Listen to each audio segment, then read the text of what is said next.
So students, आज हम लोग नया टॉपिक करेंगे, चैप्टर नंबर 10 फाइनेंशियल मार्केट। देखो, सबसे पहले जैसे ही हम नाम सुनते हैं फाइनेंशियल मार्केट, तो हमें मार्केट का ध्यान आता है, और फाइनेंशियल मतलब पैसे से संबंधित। तो जब भी हम लोग बिजनेस के अंदर, आप देखोगे दो अल्टरनेट होते हैं जहां हम पैसे को लगा सकते हैं। एक तो तरीका होता है कि हम अपने पैसे को बैंक में जमा कर सकते हैं, यानी कि जो हाउस होल्ड लोग होते हैं, जो हाउस होल्ड सेवर्स होते हैं, जैसे मैं हूँ, आप हो, आपके पेरेंट्स हैं, हम लोग हाउस होल्ड सेवर्स हैं। तो हम लोग क्या करते हैं, जो हमारे पास सेविंग इकट्ठी होती है, हम इस सेविंग को दो जगह लगा सकते हैं। या तो हम ले जाके इसको बैंक में जमा कर दें। बैंक भी कई तरह की सुविधाएं देता है, जैसे आपको फिक्स डिपॉजिट करवाता है, सेविंग करवाता है, और ऐसे भी बहुत सारे ऑप्शंस हैं। तो या तो हम ले जाके बैंक में जमा करा दें, या फिर हम क्या करें कि जो हमारे पास फालतू पैसा बचा हुआ है, हम उसको ले जाके और फाइनेंशियल मार्केट में लगा दें। है ना? फाइनेंशियल मार्केट का मतलब है हम उसको सिक्योरिटीज खरीद लें, शेयर्स खरीद लें, डिबेंचर्स खरीद लें, या फिर मनी मार्केट में ले जाके लगा दें कम पैसे के लिए। हम मतलब उसको कम समय के लिए उस पैसे को लगा दें बिजनेस के अंदर। तो दोनों तरह से हमें पैसे का मतलब इंटरेस्ट मिलेगा। ठीक है? अब होता क्या है कि जब हम अपने पैसे को ले जाके बैंक में जमा करते हैं ना, तो बैंक वाले हमें इंटरेस्ट देते हैं। लेकिन इसके पीछे की कहानी ये है कि बैंक वाले भी हमारे लगाए हुए पैसे को ले जाके बिजनेस के अंदर लगाते हैं, और क्योंकि बिजनेस फर्म्स उस पर ज्यादा इंटरेस्ट देती हैं, ज्यादा डिविडेंड देती हैं, तो उसी में से कुछ पैसा वो लोग अपने पास रख लेते हैं और कुछ टुकड़ा हमारे को दे देते हैं इंटरेस्ट के फॉर्म में। ठीक है? तो इसीलिए हमारे पास दो तरीके हैं एलोकेट करने के पैसे। कौन कौन सा? आप देख सकते हो, इस चार्ट में आपको अच्छे से बना के दिखाया हुआ है। या तो आप अपना पैसा, ये हम नीचे जो देख रहे हो ना, घर बना हुआ है, ये हमारा हाउस होल्ड है, हम लोग हैं। तो हम अपने पैसे को या तो बैंक में जमा करा सकते हैं, या फिर फाइनेंशियल मार्केट में जमा कर सकते हैं। अब होता क्या है स्टूडेंट्स, ये फाइनेंशियल मार्केट से पैसा सीधा बिजनेस में चला जाता है। और आपको पता है बिजनेस ऑर्गेनाइजेशंस बहुत ज्यादा पैसा कमाती हैं। तो अगर वो प्रॉफिट कमाती हैं तो फाइनेंशियल मार्केट को दे देती है, पर वहां से हमें पैसा मिल जाता है। और अगर बैंक में दिया होगा तो बैंक वाले क्या करेंगे, बैंक वाले बिजनेस में लगा देंगे, और बिजनेस से वापस वो पैसा बैंक को मिल जाएगा। बैंक उसमें से कुछ काट पीट के और हमें प्रोवाइड करा देगा। Is this clear point? यहाँ तक आ गया students? Yes sir. Yes sir. तो हमने क्या पढ़ा कि हाउस होल्ड जो सेवर्स होते हैं वो अपना इन्वेस्ट कर सकते हैं सेविंग को सीधा मार्केट में, या सीधा मार्केट में शेयर करके शेयर्स खरीद लेंगे, डिबेंचर्स खरीद लेंगे, या फिर वो बैंक में जमा कर देंगे, और बैंक में जमा करके वो पैसे कमा सकते हैं। दोनों ऑप्शन उनके पास अवेलेबल है।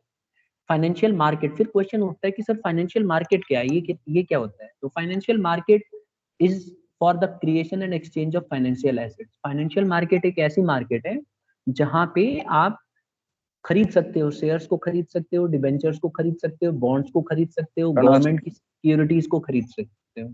ठीक है? तो फाइनेंशियल मार्केट बेसिकली एक ऐसा जगह है जहां आप shares, debentures, bonds, government securities, ये सब आप खरीद सकते हो। इसको हम बोल सकते हैं कि it is a network of institutions which provide short term, medium term and long term funds.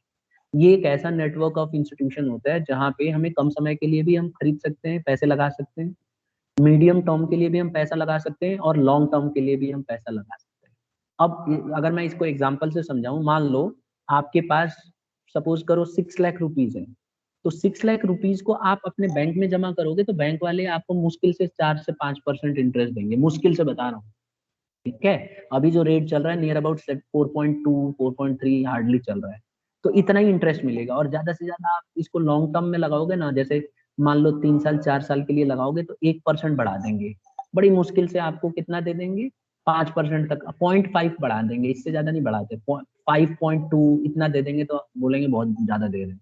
और अगर आप थोड़ा मेहनत करके, हिम्मत करके बोलोगे नहीं 10 साल के लिए लगा रहा हूँ, तो फिर वो 7%, 7%, 7.25% तक बड़ी मुश्किल से जाते हैं। ज्यादातर बैंक आपको 6.5 6.7 तक ही रुक जाते हैं। ठीक है? आज की डेट में आप देखोगे तो इससे ज्यादा है ही नहीं। तो बैंक देता है कम। लेकिन अगर यही पैसा आप फाइनेंशियल मार्केट में लगाओगे, एक ऐसी जगह जहां शेयर्स खरीदा बेचा जाता है, तो फिर आपको थोड़ा ज्यादा इस पे इंटरेस्ट मिल सकता है, इस पे ज्यादा डिविडेंड मिल सकता है। करीब करीब आपको 10 से 12% भी मिल सकता है। अगर आप ज्यादा रिस्क लोगे तो 15% भी मिल सकता है, 20% भी मिल सकता है। ठीक है? तो ये तरीके हैं हमारे पैसे लगाने के। तो फाइनेंशियल मार्केट बेसिकली क्या है? एक ऐसी मार्केट जो क्रिएट करती है एक्सचेंज ऑफ फाइनेंशियल एसेट, मतलब यहाँ पे हम शेयर्स खरीद बेच सकते हैं। ठीक है, यहाँ तक सबको आ गया समझ में? Yes. देखो लिखा Yes, sir. हुआ है कि financial markets make possible the transfer of money from the investor to the entrepreneur borrowers. कह रहा है कि फाइनेंशियल मार्केट मदद करती है हमारे पैसे को, यानी कि इन्वेस्टर के पैसे को मालिक तक पहुंचाना, यानी एंटरप्रेन्योर तक पहुंचाती है, बिजनेसमैन तक पहुंचाती है। They bring together the lenders of funds and borrower of. ये क्या करती है स्टूडेंट्स, फाइनेंशियल मार्केट, कि जो लेंडर है, जो पैसा जमा करना चाहता है, देना चाहता है उसको, और जो बोरोवर है, जो पैसा जिसको चाहिए, यानी कि कंपनी को, दोनों को एक साथ लाके खड़ा कर देता है। कहने का मतलब है ये एक तरह से मदद करता है पैसे को दिलवाने में। तो फाइनेंशियल मार्केट, अगर ओवरऑल हमसे पूछा जाए कि फाइनेंशियल मार्केट क्या है, तो हम बोलेंगे कि financial market is something which creates and creation which complete the creation and exchange of financial assets in the form of shares, debenture, bonds, and it is an institution which provides short term, medium term, and long term funds. And it also makes possible the transfer of money from the investor to the entrepreneur. It brings together the lender of the funds and borrower of the funds. समझ गए? Yes, sir. अब हम पढ़ेंगे कि financial market के काम क्या है। देखो अभी तक तो हमने ये पढ़ा कि भाई फाइनेंशियल मार्केट एक ऐसी मार्केट है जो मदद करती है पैसे को रेज करने में, और उसके थ्रू वो पैसा ले जाके इंस्टीट्यूशंस तक दे देती है, बोरोवर्स तक। तो इसका काम क्या है? अब देखो अगर मैं इसका फंक्शन की बात करूं तो पहला इसका फंक्शन है मोबाइलाइज सेविंग। ये क्या करती है, सेविंग को एक जगह से दूसरी जगह मोबाइल कर देती है। मोबाइल का मतलब है मूवमेंट कराने में मदद करती है। अब जैसे देखो अगर मान लो हमारे पास पैसा है, सेविंग है आपके घर के पास, मम्मी पापा के पास, तो अगर हम उसको घर में ही रखेंगे तो वो पैसा कहीं काम नहीं आएगा, हमारे घर में पड़ा रहेगा, बक्से के अंदर पड़ा रहेगा।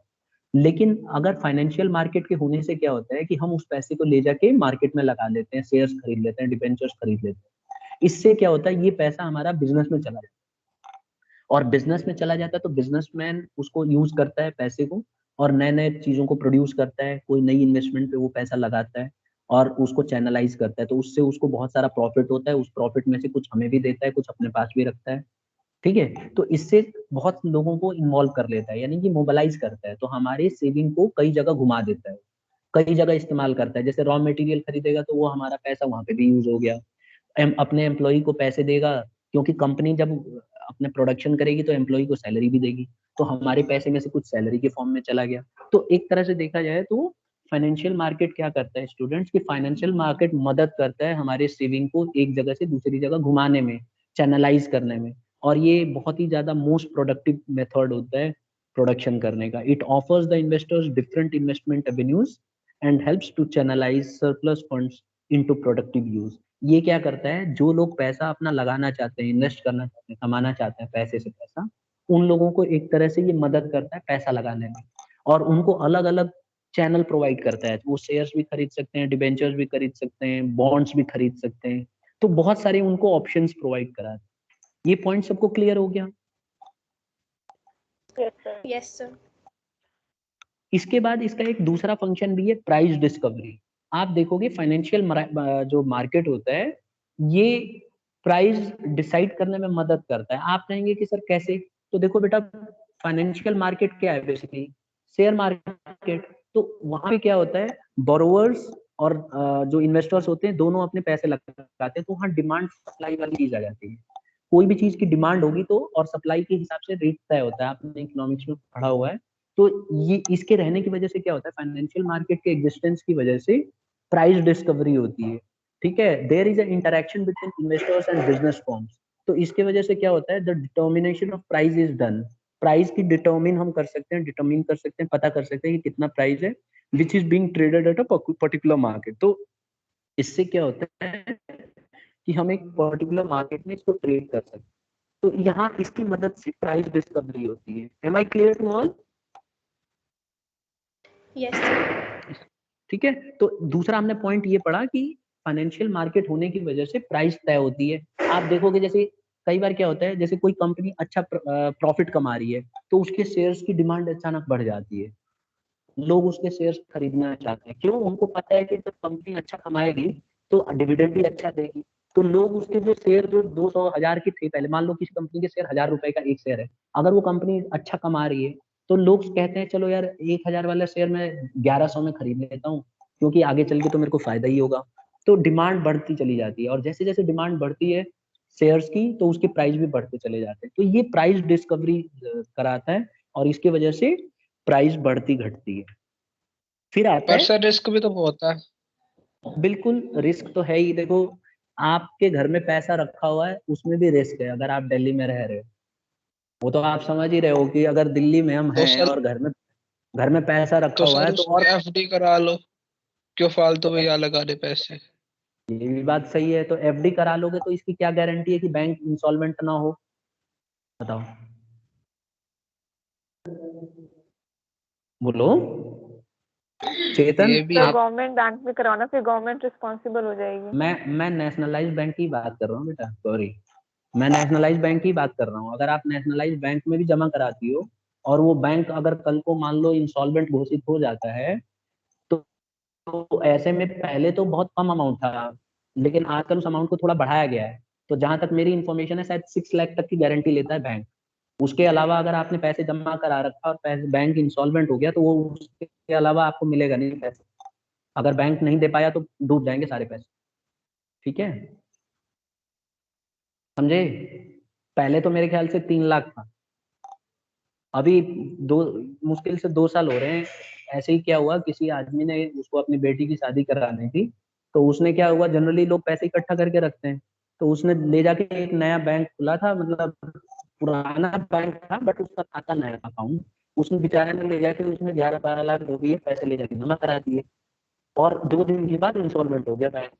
जब वो पैसा लेने गया, सबको हल्ला हो गया कि भाई बैंक अब पैसा नहीं दे रहा। तो उन्होंने बोला कि भाई हम आपको इतना मिनिमम अमाउंट एक होता है, इतना ही देंगे, इसके बाद हम आपको पैसे नहीं दे सकते। तो आपके पैसे तो डूब गए, अब वो पैसे लटक जाएंगे, मिलेंगे नहीं आगे, हो सकता है मिले, हो सकता है ना भी मिले।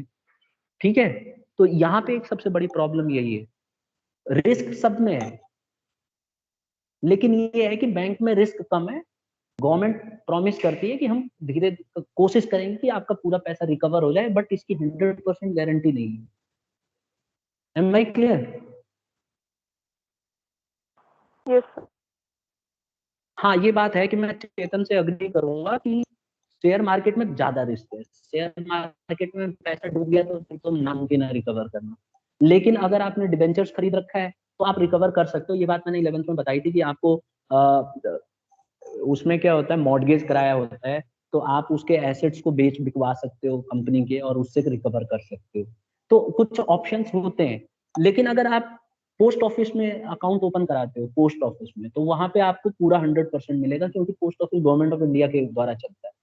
ठीक है, तो उसमें आपको पूरा रिकवरी हो जाएगी। तो इसीलिए लोग पोस्ट ऑफिस में थोड़ा प्रीफर करते हैं एज कंपेयर टू बैंक्स। ठीक है, अब हम आगे बढ़ते हैं, प्रोवाइडिंग लिक्विडिटी। देखो, होता क्या है स्टूडेंट्स कि फाइनेंशियल मार्केट का एक और फायदा है कि ये हमें लिक्विडिटी प्रोवाइड करता है। कैसे? हम क्या करते हैं, एसेट्स को कन्वर्ट कर सकते हैं कैश में। क्या? फाइनेंशियल मार्केट में हम अपने एसेट्स को बेच के, और हम उसको कन्वर्ट कर सकते हैं तुरंत, मतलब एसेट में कन्वर्ट किया जा सकता है। Am I clear? जैसे मान लो हमारे पास शेयर्स हैं, सपोज करो मेरे पास मान लो 100 शेयर्स हैं, और मान के चलते हैं 3 लाख के हैं, तो मैं उसको कभी भी कन्वर्ट करा सकता हूँ कैश में। क्या करना होगा मुझे इसके लिए? मुझे कुछ नहीं करना है, मुझे शेयर मार्केट में उसको सब बस सेल कर देना है। और आजकल शेयर्स आपको पता है फिजिकल फॉर्म में तो होते नहीं है, आजकल सब कंप्यूटराइज जमाना है। तो हमें क्या करना होता है कि इसके लिए आपको आपने ऑनलाइन ही परचेज किया होगा, तो उसके लिए अलग से डीमैट अकाउंट होता है, उसी में वो आपको जैसे ही मार्केट खुलती है आप सेल कर सकते हो इमीडिएट, विद इन सेकेंड्स। जो भी रेट चल रहा होगा शेयर का, वो उसी रेट से आपके बैंक में कमीशन कट के और पैसा आ जाएगा। ठीक है, तो ये बहुत ही हाईली लिक्विड माना जाता है, बहुत ही जल्दी से हम इसको कन्वर्ट कर सकते हैं। नेक्स्ट चलते हैं, कुछ पूछना है यहाँ तक?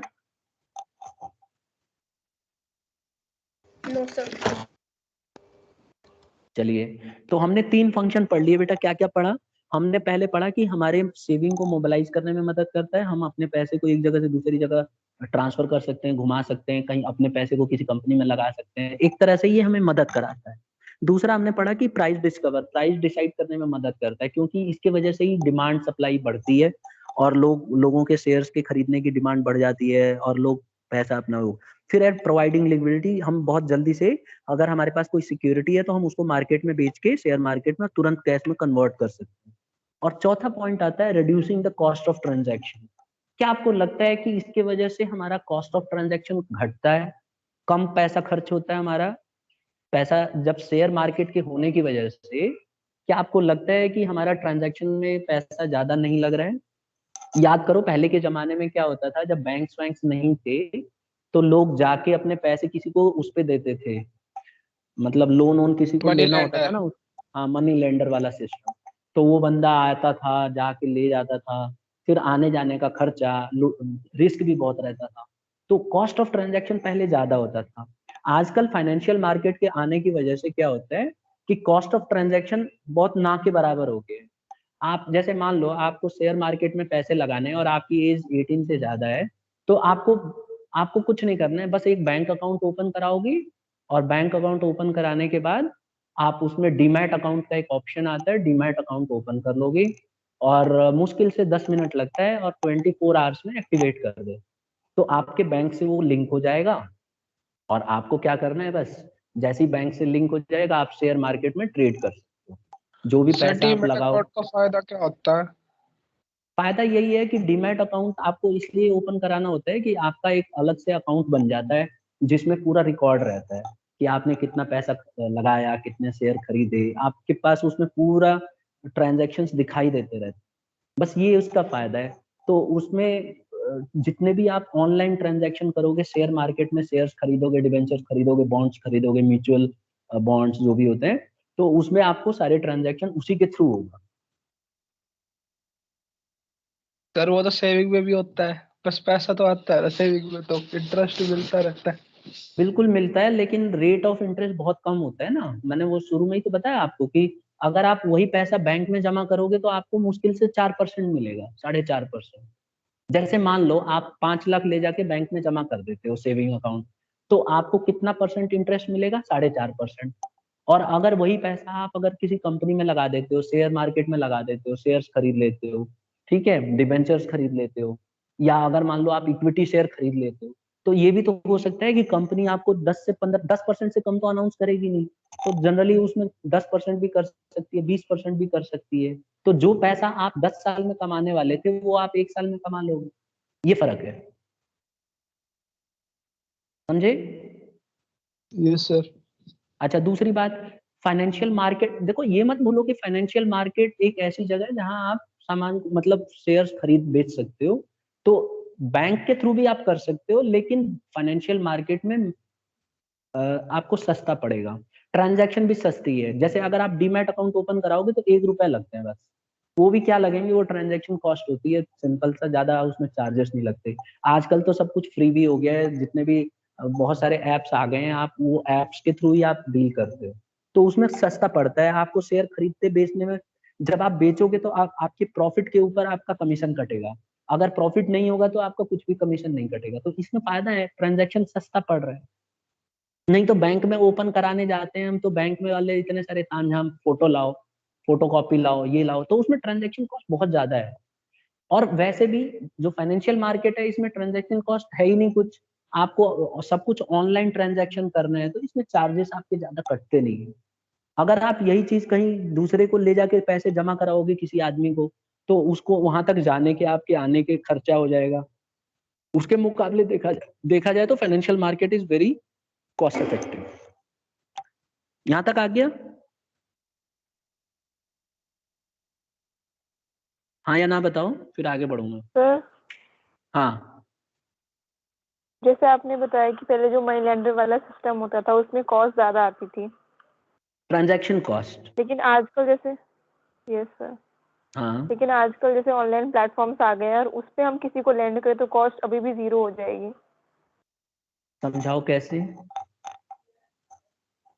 तो जैसे किसी को किसी से पैसे लेने हैं तो जैसे गूगल पे पेटीएम करवा सकता है वो अकाउंट में, तो तो कॉस्ट तो इसमें वहाँ आप, पे नहीं आएगी। लेकिन इसमें आपको इंटरेस्ट कहाँ मिलता है? वो तो ट्रांसफर ऑफ मनी है, आप इन्वेस्ट थोड़ी ना कर रही हो। यहाँ नहीं बात सर, चल रही हम है जैसे किसी को लेंड कर रहे हैं इंटरेस्ट पे। ठीक है, अगर आप किसी को लेंड कर रही हो तो मतलब आप ये कह रही हो कि मैं उसको अगर ट्रांसफर कर देती हूँ उसके बैंक अकाउंट में? Yes sir. नहीं, कॉस्टली पड़ेगा, मैं बताता हूँ कैसे। अच्छा चलो मैं आपको एक एग्जांपल देता हूँ। मान लो आपके पास बहुत सारा पैसा है, ठीक है, 20 लाख है। 20 लाख अपने एक रिलेटिव बोल रहे हैं कि मेरे को पैसे चाहिए, आपने बोला ठीक है मेरे पास पैसे पड़े हुए हैं आप ले लो और मुझे इंटरेस्ट दे देना, ठीक है, आपके बीच में एग्रीमेंट हो गया। Yes sir. आपने उन्हें 20 लाख ट्रांसफर कर दिया। तो जैसे ही आप 20 लाख ट्रांसफर करोगी वो इनकम टैक्स के उसमें आ जाएंगे दायरे में, क्योंकि इनकम टैक्स का रूल कहता है कि अगर किसी आदमी के खाते में 10 लाख रुपए से ज्यादा आता है साल भर में, तो उसके ऊपर इनकम टैक्स डिपार्टमेंट उससे पूछताछ करेगी कि ये पैसा इतना सारा कहाँ से आया है, क्यों आया है, और उसकी आपकी पूरा का पूरा डिटेल्स देनी पड़ेगी और उसके टैक्स भी कटेंगे, क्योंकि उसको ओके। उसको उसके ऊपर इंटरेस्ट मिलेगा। तो आप फंसने का काम कर रही हो, फिर तो फंस सकती हो। दूसरी बात, ये आपके और उस इंडिविजुअल के बीच में एग्रीमेंट हुआ है कि मैं इतना परसेंट आपको इंटरेस्ट दूंगा, लेकिन ना एक बहुत ही यूं कह लो कि ट्रस्टेड सोर्स नहीं है। मान लो हमने किसी को पैसे दिए 20 लाख, ठीक है, और सडनली मान लो पूरे परिवार के साथ उसकी डेथ हो गई, तो अब हमारा पैसा हम क्या क्लेम कर सकते हैं? हाँ या ना बताओ, क्योंकि लीगली तो आप दिखाओगे नहीं सीधा सीधा, इतना पैसा कौन लेता है। तो आपका पैसा डूबने का डर है और आपके पास उतना प्रूफ भी नहीं रहेगा। वो बोल देगा कि मैंने इसको सामान बेचा था उसी के बदले इसने मेरे को अकाउंट में ट्रांसफर किया, अब आप फंस जाओगे। तो इसीलिए देखा जाए तो वो एक अलग तरीका हो गया, वो एक तरह से एग्रीमेंट हो गया कि भाई मैं तेरे को भेज रहा हूँ तू मुझे इतना इंटरेस्ट है, लेकिन वो कोई अच्छा प्लेटफॉर्म नहीं है। गौरी समझ में आया? Yes sir. तो आपने सुना होगा कि इस तरह के पैसे हमेशा डूबते हैं ज्यादातर।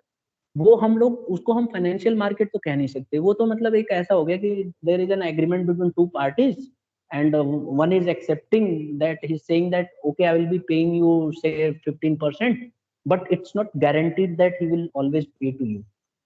ठीक है, ही में डिफॉल्ट भी हो सकता है। लेकिन जब हम बात करते हैं ओके। फाइनेंशियल मार्केट की, तो फाइनेंशियल मार्केट एक लीगल तरीका है, इसमें गवर्नमेंट का भी इन्वॉल्वमेंट होता है, इसका बकायदा आपको मार्केट मिलेगा, न्यूज में आता है, शेयर्स के रेट बढ़ते घटते रहते हैं।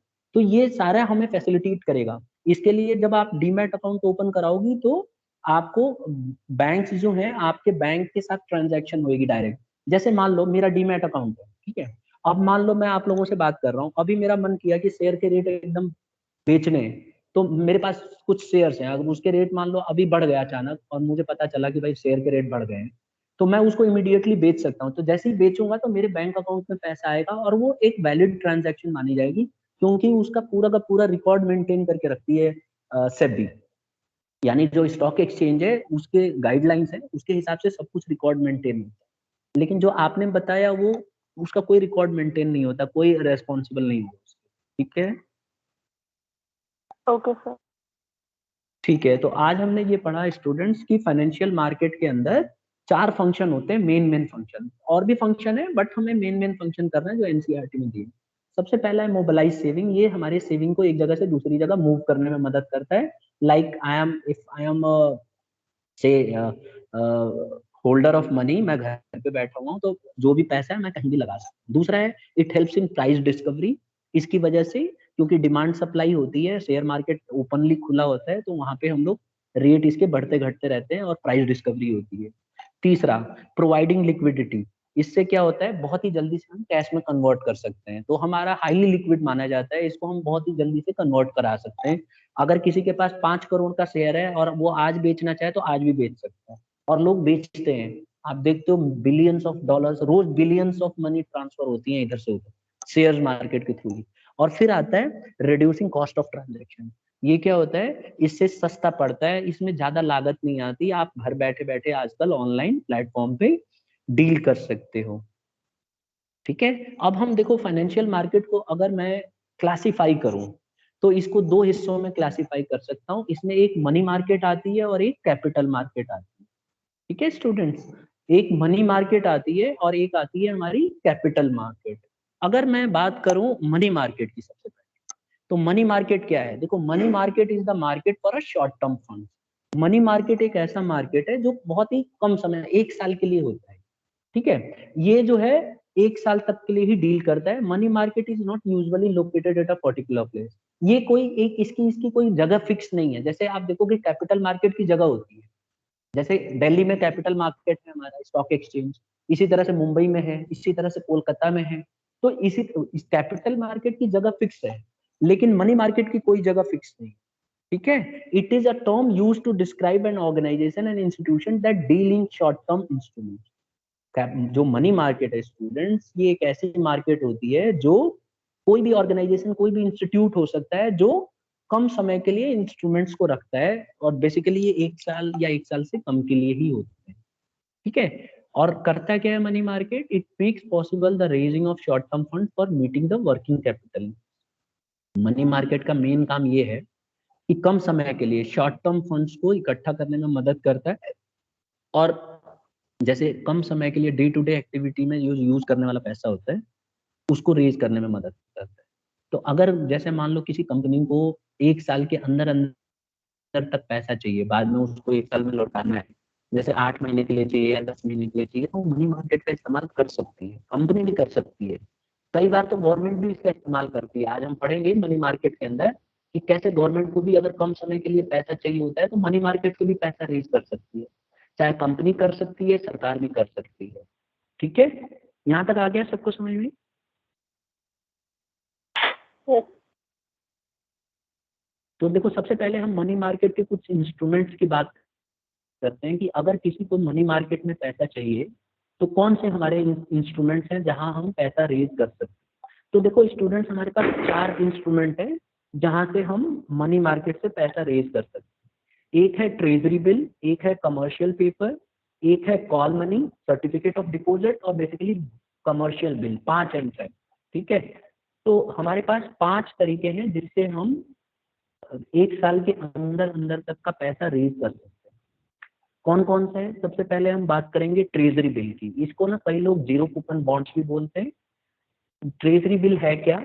देखो, इसमें क्या होता है कि जैसे गवर्नमेंट को कई बार पैसे की जरूरत होती है, तो गवर्नमेंट क्या करती है, रिजर्व बैंक ऑफ इंडिया से बोलती है कि यार हमारे बिहाफ पे आप ना जनता जनार्दन से या किसी से पैसा रेज कर लो, ठीक है, और हम आपको ये पैसा प्रोवाइड करा, ठीक है। तो होता क्या है कि ट्रेजरी बिल बैंक निकालता है। ट्रेजरी बिल क्या करता है? आरबीआई इश्यू करता है सेंट्रल गवर्नमेंट के बिहाफ पे। और आपके सामने देखो स्क्रीन पे आप देख रहे हो ना, ये ट्रेजरी बिल है। तो इस तरह का बिल होता है, और इसमें क्या होता है, ये जो इंस्ट्रूमेंट है, देखा जाए तो ये सरकार अपने पैसे रेज करने के लिए निकलवाती है, और कोई भी पर्सन इसे पैसा रेज कर सकता है। मतलब गवर्नमेंट के बिहाफ, गवर्नमेंट ने ये पैसा रेज किया है। They are issued in the form of promissory note. Treasury bill जो होती है प्रोमिसरी नोट होती है, एक तरह से देखा जाए तो इसमें प्रॉमिस करती है, मतलब गवर्नमेंट ऑफ इंडिया प्रॉमिस करती है कि हम ये पैसे आपको इतने समय में दे देंगे, और ये नेगोशिएबल इंस्ट्रूमेंट है। नेगोशिएबल का मतलब है कि जैसे मान लो आपने ट्रेजरी बिल खरीदा, तो इस बिल को आप किसी थर्ड पार्टी को भी दे सकते हो।